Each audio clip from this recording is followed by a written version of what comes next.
नीतीश सरकार का ये पहला बजट है। थोड़ी देर में बजट पेश किया जाएगा। वित्त मंत्री विजेंद्र प्रसाद यादव इसे पेश करते हुए नजर आएंगे और थोड़ी देर पहले ही वो उस बक्से के साथ पहुंचे जिसमें वो पिटारा और उस पिटारे के अंदर बिहार के लिए क्या कुछ निकलने वाला है उस पर सबकी निगाहें बिहार के बजट पर पूरे राज्य की नजर टिकी हुई है, क्योंकि बिहार सरकार ने, और ये वो देखिए इसी लाल बैग की चर्चा की जा रही थी और इससे निकलने वाले बिहार के बजट में बिहार को क्या कुछ हासिल होने वाला है, बिहार किस गति से आगे बढ़ रहा है, ये तमाम चीजों पर सबकी निगाहें होंगी। बिहार सरकार ने अगले 5 साल में 1 करोड़ नौकरी और रोजगार का लक्ष्य तय किया है। वित्त मंत्री विजेंद्र प्रसाद यादव की ओर से पेश किए जाने वाले इस बजट में 10% से अधिक के इजाफे का अनुमान भी है। मेन फोकस जो है वो 1 करोड़ नौकरी के वादे और बुनियादी ढांचे पर होगा।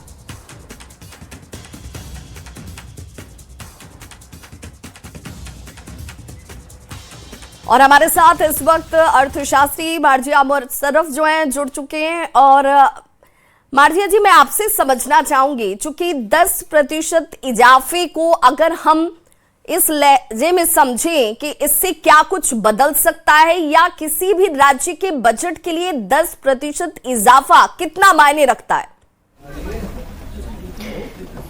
देखिए, अभी तक जो हमारा पिछले सत्र का बजट रहा है उसमें 3.17 लाख करोड़ का बजट पेश किया गया था। इस बार ये अनुमान लगाया गया है कि 10% की बढ़ोतरी होने वाली है, जिसकी वजह से हमारा बजट जो है लगभग 3.5 लाख के ऊपर पार करेगा, 3.5 लाख करोड़ के। तो इससे कहीं ना कहीं बहुत सारे सेक्टर्स को बहुत सिग्निफिकेंट फ़ायदा तो हम नहीं कहेंगे कि पहुंच पाएगा, लेकिन फिर भी कुछ जो होता है वो ना से तो बेहतर ही है। तो कुछ सेक्टर्स जो है इससे अपलिफ्ट हो सकते हैं। और देखा जाए कि 10% की जब हम बात कर रहे हैं तो समवेयर अराउंड 3.67 लाख करोड़ जो है वो हमारा अनुमानित फिगर जो है आंकड़ा आ रहा है। तो इससे बहुत से सेक्टर्स में बहुत सिग्निफिकेंट चेंजेस देखने को तो नहीं मिलेंगे, हाँ, लेकिन कुछ बेहतरी की आप अपेक्षा कर सकते हैं। बिल्कुल डॉक्टर मार्जिया, आपसे समझना चाहूंगी, चूंकि अभी केंद्र सरकार का भी बजट सामने आया और उसके बाद कई सारी ऐसी घोषणाएं हुई जिनमें हालिया वक्त में बदलाव नहीं होगा, लेकिन दूरगामी इसके बड़े परिणाम दिखेंगे, जिसमें विकास की रफ्तार बिहार की भी बढ़ती हुई नजर आएगी। उस लिहाज से क्या आपको लगता है कि बिहार के बजट में भी इंफ्रास्ट्रक्चर पर ज्यादा जोर होगा? बिहार के बजट में इंफ्रास्ट्रक्चर पे तो जोर दिया गया है। बिहार को टेक हब बनाने की बात कही गई है।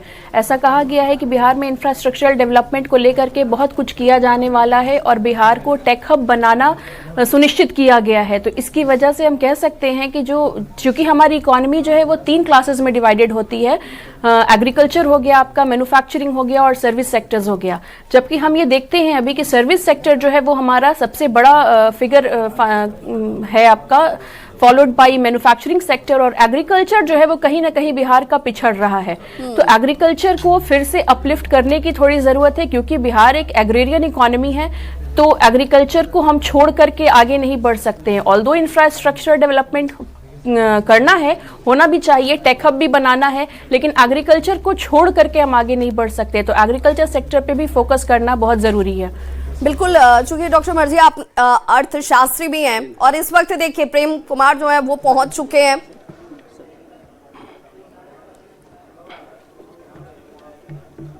सभा की कार्यवाही प्रारंभ की जाती है।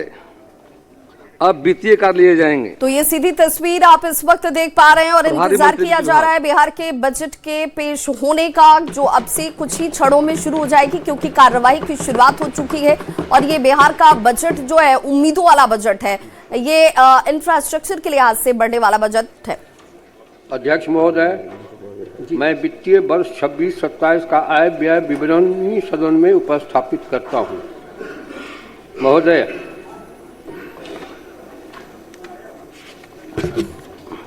आपकी अनुमति से मैं वित्तीय वर्ष 26-27 के लिए राज्य का वार्षिक आय व्यय बजट अनुमान सदन के समक्ष प्रस्तुत कर रहा हूं। मैं बिहार की जनता का हृदय से आभार व्यक्त करता हूं, जिन्होंने इस सरकार को पुनः अपना जनादेश प्रदान किया, जिससे बिहार को आर्थिक रूप से सशक्त, सामाजिक रूप से न्यायपूर्ण, समावेशी विकास वाला विकसित राज्य बनाने के हमारे संकल्प को नई ऊर्जा मिली है।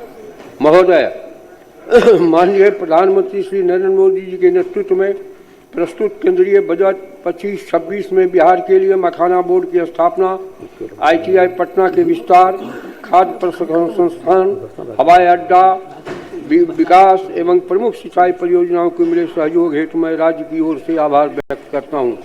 विशेष रूप से पूंजीगत व्यय को प्रोत्साहन देने हेतु राज्यों को प्रदान की गई ब्याज मुक्त ऋण सहायता ने बिहार की विकास परियोजना को समयबद्ध और प्रभावी ढंग से लागू करने के लिए सशक्त आधार प्रदान किया। महोदय, माननीय मुख्यमंत्री जी, आपके दूरदर्शी नेतृत्व और उतना ही नहीं, 5 बड़े चीज। सबसे पहला ईमान, फिर ज्ञान, ईमान, विज्ञान, अरमान और तब सम्मान। ये 5 तत्व हमारे मुख्यमंत्री जी में जो निहित है, ये विस्तृत बिहार, समृद्ध बिहार, ताकतवर बिहार के निर्माण में बहुत महत्वपूर्ण भूमिका निभाएगा। दूरदर्शी नेतृत्व और केंद्र सरकार के समक्ष बिहार की बात प्रभावी ढंग से रखने के लिए मैं माननीय मुख्यमंत्री जी का हार्दिक धन्यवाद देता हूं। आपके निरंतर प्रयास के परिणाम स्वरूप बिहार की प्राथमिकता को महत्व देते हुए राष्ट्रीय प्रगति के अनुरूप राज्य को विकास की मुख्य धारा में आगे बढ़ाने के लिए केंद्र सरकार की पूरी तरह से प्रतिबद्ध है।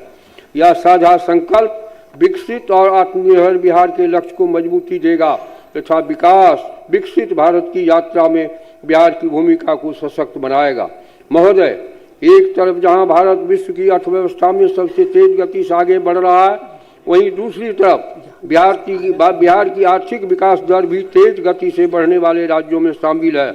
25-26 के लिए अनुमान है कि बिहार की अर्थव्यवस्था 14.9% की दर से आगे बढ़ेगी। महोदय, न्याय के साथ विकास के सिद्धांत पर चलते हुए बिहार ने 7 निश्चय 1, 7 निश्चय 2 के माध्यम से रोजगार, शिक्षा, स्वास्थ्य, कृषि आधारभूत संरचना में उल्लेखनीय उपलब्धि हासिल की। अब 7 निश्चय 3 के संकल्प के साथ बिहार को देश के अग्रणी विकसित राज्यों की श्रेणी में लाने का लक्ष्य रखा गया है। इस संकल्प के अंतर्गत राज्य की प्रति व्यक्ति आय को दोगुना करना, 1 करोड़ रोजगार अवसर सृजित करना, महिलाओं को सशक्त बनाने के लिए विशेष प्रावधान किए गए हैं। अब तक 1,56,00,000 लाख से अधिक महिला सदस्यों को 10-10 हजार रुपये की सहायता दी जा चुकी है। साथ ही उनके व्यवसाय को और आगे बढ़ाने में मदद करने के लिए 2 लाख रुपये तक की अतिरिक्त सहायता राशि उपलब्ध कराई जाएगी। जाति आधारित जनगणना में चिन्हित 94 लाख गरीब परिवारों को लघु उद्यमी योजना के माध्यम से सशक्त बनाने का संकल्प है। साथ ही हाट बाजार के विकास को स्थानीय उत्पादों को बढ़ावा मिलेगा। उद्योग में 50 लाख करोड़ रुपए की निजी निवेश आकर्षित करने, चौथे कृषि रोड मैप में किसानों की आय बढ़ाने, मखाना उत्पादन, डेयरी उद्योग और मत्स्य एवं पशुपालन को प्रोत्साहित करने, प्रत्येक प्रखंड में आदर्श विद्यालय और डिग्री कॉलेज स्थापित करने के लिए जिला अस्पतालों को सुपर स्पेशलिस्ट स्तर तक ले जाने, 5 नए एक्सप्रेस वे और सौर ऊर्जा विस्तार करने, शहरी गरीबों के लिए सस्ते आवास उपलब्ध कराने तथा पर्यटन और खेल को विश्व स्तरीय बनाने की दिशा में ठोस कदम उठाने के लिए सरकार संकल्पित है। सबका सम्मान, जीवन आसान, ईज ऑफ लिविंग के अंतर्गत बिहार सरकार के वृद्धजनों के लिए स्वास्थ्य सुविधा उनके घर पर उपलब्ध कराएगी। संपत्ति पंजीकरण की सुविधा भी घर पर ही प्रदान करेगी, जिससे सभी नागरिकों को जीवन सरल, सम्मानजनक और सुरक्षित होगा।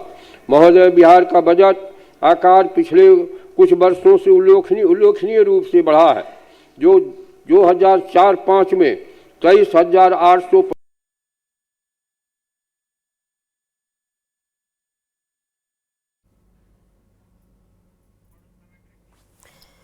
और वित्तीय वर्ष 2026-27 के लिए बजट पेश करते हुए वित्त मंत्री विजेंद्र प्रसाद यादव, जिन्होंने कहा कि इस बार का बजट जो है वो हर क्षेत्र में बिहार के विकास के दृष्टिकोण से तैयार किया गया है, जिसमें रोजगार के अवसर 18 केंद्र प्रायोजित स्कीमों हेतु अधिक वित्तीय आवंटन, बड़े अवसंरचना और कनेक्टिविटी परियोजना के लिए विशेष सहायता के साथ साथ राज्य की बाढ़ और सुखाड़ जैसी संरचनात्मक चुनौतियों को समाधान हेतु नदियों को परस्पर जोड़ जैसी राष्ट्रीय महत्व की परियोजना में केंद्रीय सहयोग अपेक्षित है। ऐसा सहयोग बिहार की विकास यात्रा को नई गति देगा। जल प्रबंधन, कृषि उत्पादकता तथा आपदा जोखिम न्यूनीकरण में दीर्घकालिक लाभ सुनिश्चित करेगा तथा राज्य समावेशी विकास की ओर तेजी से आगे बढ़ सकेगा तथा विकसित भारत के संकल्प के साथ समृद्ध आत्मनिर्भर बिहार के लक्ष्य की ओर निर्णायक कदम रख सकेगा। महोदय, इस दृष्टि और संकल्प के साथ मैं अब वर्ष 26-27 की बजट का सारांश आपके समक्ष प्रस्तुत करता हूं। वित्तीय वर्ष 26-27 में बिहार का राज्य का बजट आकार 3,47,589 करोड़ 76 लाख रुपए हैं, जो वित्तीय वर्ष 25-26 के बजट से 3,16,895.2 करोड़ रुपए से 30,69,474 करोड़ रुपये 30,694 करोड़ 74 लाख रुपए अधिक है। वित्तीय वर्ष 26-27 में वार्षिक स्कीम का बजट अनुमान 1,22,155 करोड़ 42 लाख रुपए है, जो वित्तीय वर्ष 25-26 के बजट अनुमान 1,16,750 करोड़ रुपये से 5,455 करोड़ 42 लाख रुपए अधिक है। वित्तीय वर्ष 26-27 में स्थापना और प्रतिवर्ष व्यय का बजट अनुमान 2,25,434 करोड़ 34 लाख रुपए है, जो वित्तीय वर्ष 25-26 के बजट अनुमान 2,01,35 करोड़ 42 लाख रुपए से 25,258 करोड़ रुपए अधिक है। 26-27 में कुल व्यय का स्कीम व्यय 36.14%, स्थापना प्रति व्यय 64.86% है। महोदय, वित्तीय वर्ष 26-27 में कुल पूंजीगत व्यय 63,455 करोड़ 84 लाख रुपए अनुमानित किया गया है, जो कुल व्यय का 18.26% है, जिनमें पूंजीगत परिव्यय 26-27 में 39,374 करोड़ 6 लाख रुपए परिव्यय अनुमानित किया गया है, जिसमें सामान्य सेवाओं में 6,170 करोड़ 30 लाख रुपए, सामाजिक सेवाओं में 7,424 करोड़ रुपए एवं आर्थिक सेवाओं में 25,824 करोड़ 96 लाख रुपए की राशि प्रस्तावित है।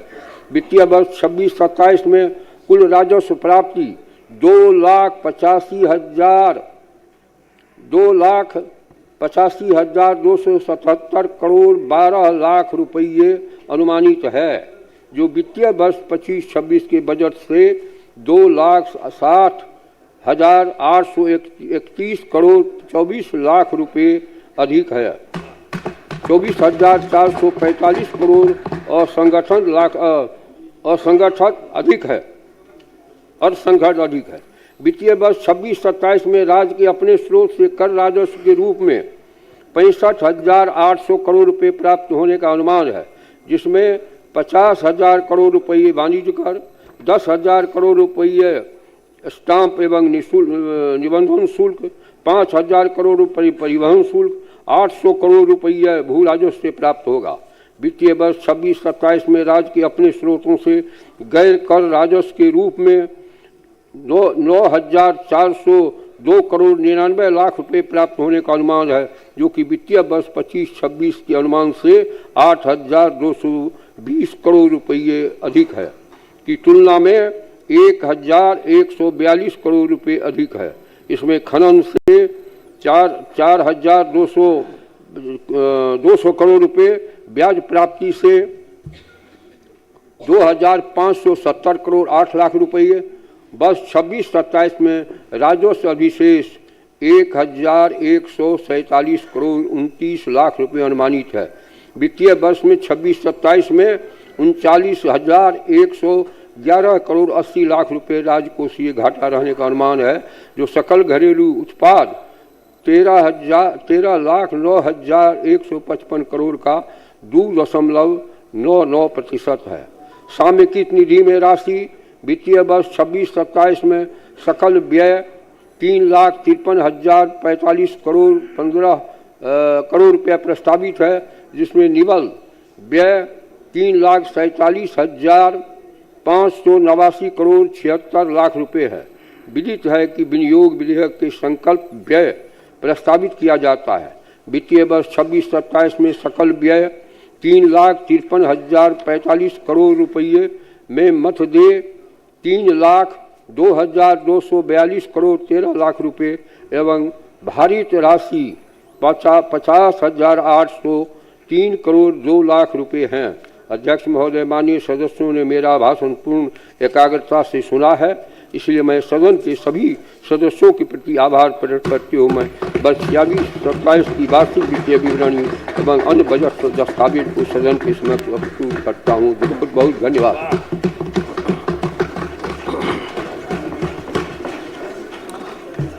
माननीय सदस्यगण, अब माननीय राज्यपाल के अभिभाषण के धन्यवाद प्रस्ताव पर वाद विवाद प्रारंभ होगा।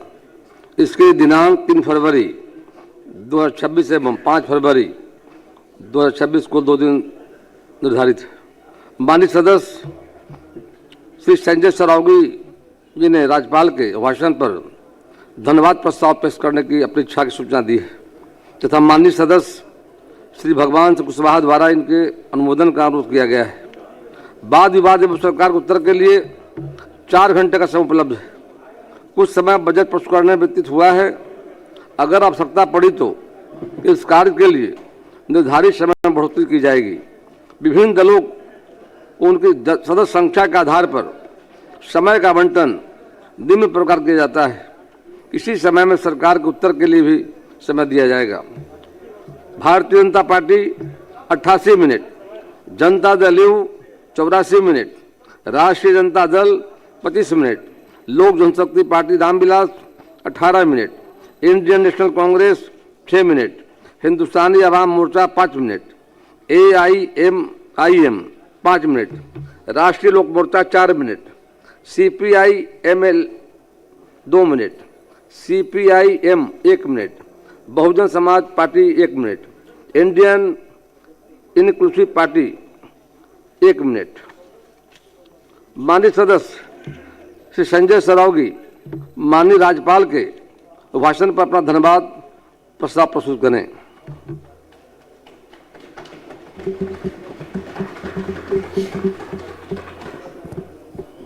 अध्यक्ष महोदय, मैं प्रस्ताव करता हूं कि सदस्यगण इस अभिभाषण के लिए राज्यपाल के कृतज्ञ हैं।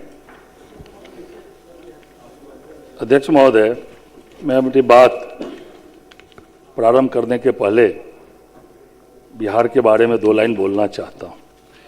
नित नई ऊंचाइयों को छू रहा है बिहार। शिक्षा पथ और उद्योग से सजेगा बिहार। तरक्की निज बांटेगा आधार, देश के विकास में निज बांटेगा आधार। माननीय अध्यक्ष महोदय, मैं महामहिम राज्यपाल महोदय द्वारा बिहार विधानमंडल के दोनों सदनों के समवेत अधिवेशन में प्रस्तुत अभिभाषण का पूरे आत्मविश्वास, पूरे सम्मान और पूरे राजनीतिक संकल्प के साथ समर्थन करता हूं। यह अभिभाषण केवल सरकार की नीतियों का विवरण नहीं है, बल्कि बिहार के सामाजिक, आर्थिक और प्रशासनिक पुनर्निर्माण की जीवंत गाथा है। यह अभिभाषण बिहार की सच्ची कहानी है, एक ऐसी कहानी जिसे बिहार की जनता रोज अपने जीवन में महसूस कर रही है। अध्यक्ष महोदय, बिहार ने इतिहास भी देखा है, उपेक्षा भी देखी है और संघर्ष भी देखा है। एक समय ऐसा था जब बिहार की पहचान उसकी संभावनाओं से नहीं बल्कि उसकी समस्याओं से की जाती थी। लेकिन आज माननीय अध्यक्ष महोदय, वही बिहार अपनी पहचान सुशासन, सामाजिक न्याय और विकास की निरंतरता से बना रहा है। अध्यक्ष महोदय, माननीय प्रधानमंत्री आदरणीय नरेंद्र मोदी जी के नेतृत्व में बिहार के माननीय मुख्यमंत्री नीतीश कुमार जी के यशस्वी नेतृत्व में लगातार विकास की ओर, उत्तरोत्तर प्रगति की ओर अग्रसर है। अभी माननीय वित्त मंत्री जी ने अपने बजट भाषण में लगातार 2005 में जो 23,000 करोड़ के आसपास बजटीय प्रावधान हुआ करता था, अभी माननीय वित्त मंत्री जी ने जो 2026-27 का बजट पढ़ा है उसमें 3,47,000 करोड़। और बिहार बजट की 10 बड़ी बातें जान लीजिए। 14.9% दर से बिहार का विकास दर बढ़ा है। उद्योग में 50 लाख करोड़ का निजी निवेश, ये बड़ी बातें बजट की। इस वक्त आपके टीवी स्क्रीन पर 5 नए एक्सप्रेसवे, गरीबों को आवास, शहरी गरीबों को आवास उपलब्ध कराना, सबका सम्मान, जीवन आसान। सरकार ने ये लक्ष्य रखा है। 3,47,589 का बजट पेश किया गया और बजट पिछले साल की तुलना में, यानी कि बजट का जो आकार है पिछले साल की तुलना में बढ़ाया गया है। चौथे कृषि रोड मैप में किसानों को बढ़ावा देना, उनके अधिकारों को और ज्यादा सुरक्षित करना, इस पर फोकस। 7% 3.0 को लेकर सरकार आगे से बढ़ रही है। दूसरे राज्यों की तुलना में हम तेजी से विकास की तरफ बढ़ रहे हैं। 1.56 करोड़ महिलाओं को आगे बढ़ाया गया है। तो ये बिहार का बजट, जिसकी 10 बड़ी बातें आप इस वक्त देख भी पा रहे हैं। और संवाददाता आनंद अमृतराज हमारे साथ इस वक्त जुड़ गए हैं। आनंद, अगर इस पूरे बजट को देखा जाए तो इसमें हर एक सेक्टर को छूने की कोशिश हुई, लेकिन जो संकल्प है वो संकल्प साफ नजर आया। देखिए, आपको याद होगा कि नीतीश कुमार जब समृद्धि यात्रा के दौरान जब जनता के बीच में जा रहे हैं तो वो बार बार ये दावा कर रहे हैं कि अगले 5 साल में बिहार विकसित राज्य के श्रेणी में शामिल होगा। तो जाहिर तौर पर इसके लिए आपको बजट के साथ साथ एक रोड मैप बनाना होगा और जाहिर तौर पर 7 निश्चय 3.0 जिसका खाका नीतीश सरकार ने पेश कर दिया है जनता के सामने। और आज बजट पढ़ते समय जो सबसे महत्वपूर्ण बात विजेंद्र यादव ने कही कि ईमान, ज्ञान, विज्ञान, अरमान और सम्मान के साथ विकास किया जाएगा, यानी कि बिहार सरकार की पूरी कोशिश है कि बिहार का समुचित विकास हो जिससे तमाम लोगों को उसका फायदा मिल सके। और सबसे बड़ी बात है कि बिहार जो तेजी से, जिसकी अर्थव्यवस्था तेजी से बढ़ रही है देश में, कुछ चुनिंदा राज्यों में जो बिहार जिसका विकास दर तेजी से बढ़ रहा है, तो बिहार का विकास भी कई मायनों में महत्वपूर्ण हो जाता है। और सबसे बड़ी बात है कि बिहार 14.9% के दर से बिहार का विकास हो रहा है, तो ये बेहद महत्वपूर्ण हो जाता है जब देश के दूसरे राज्यों से तुलना कर, तो बिहार काफी उससे आगे है। इसी वजह से बजट में भी साफ साफ उन्होंने कर दिया है कि 7 निश्चय 3.0 के संकल्प के साथ बिहार विकसित राज्य के श्रेणी में शामिल होगा और उसके लिए जो लक्ष्य तय कर दिए गए हैं। और जाहिर तौर पे इसमें बिल्कुल, और इसीलिए बजट का आकार जो है पिछले बार की तुलना में इस बार बढ़ाया गया है। छोटा सा अंतराल, फौरन होंगे वापस, बने रहिए।